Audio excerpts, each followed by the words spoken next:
Je vais mettre en cause le président de la République.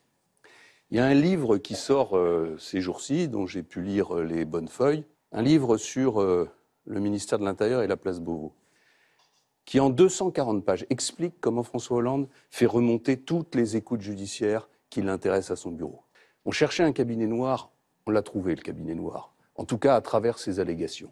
Et moi ce soir, solennellement, je demande qu'il y ait une enquête ouverte sur les allégations qui sont portées dans ce livre, parce que c'est un scandale d'État. On n'a jamais écrit ça. Jamais écrit ça. La seule personne qui croit qu'il y a un cabinet noir à l'Élysée, c'est François Fillon. Il y croit tellement que le 24 juin 2014, ce qu'on raconte aussi dans le bouquin et qui avait été révélé par nos confrères du Monde, il est allé voir Jean-Pierre Jouyet, qui est le numéro 2 de l'Élysée, pour lui demander d'activer le cabinet noir. Ce cabinet noir n'existe pas. Sous Nicolas Sarkozy, il avait mis en place une police politique. François Hollande, lui, il a simplement instrumentaliser la police à des fins politiques, mais comme tous les présidents de la Ve République. Mais on sent quelqu'un qui est aux abois. On m'apprend à l'instant l'un des auteurs du livre, Didier Assou, dément vos accusations. Ah bon? Sur la radio France Info ce soir. Il dément quoi? Et qu'il dit que le livre ne raconte pas ce que vous venez de dire. Ah, bon.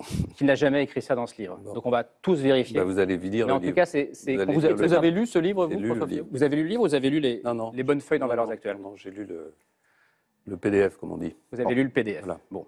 En tout cas, c'est compliqué de se faire démentir par l'un des auteurs. On verra qui a raison. On verra. Et ce matin, François Hollande prend la parole au micro de Jacques Vendroux. Ce qui est clair, c'est que tout est clair ici. Et ce qui n'est pas clair, c'est ce que M. Fillon doit justifier auprès de la justice. Mais il y a une dignité, une responsabilité à respecter. Je pense que M. Fillon est au-delà maintenant, ou en deçà. Il n'y a pas de cabinet noir à l'Élysée.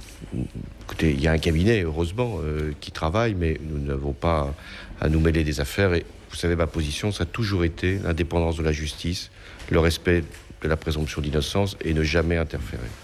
Je crois que c'est très différent de mes prédécesseurs.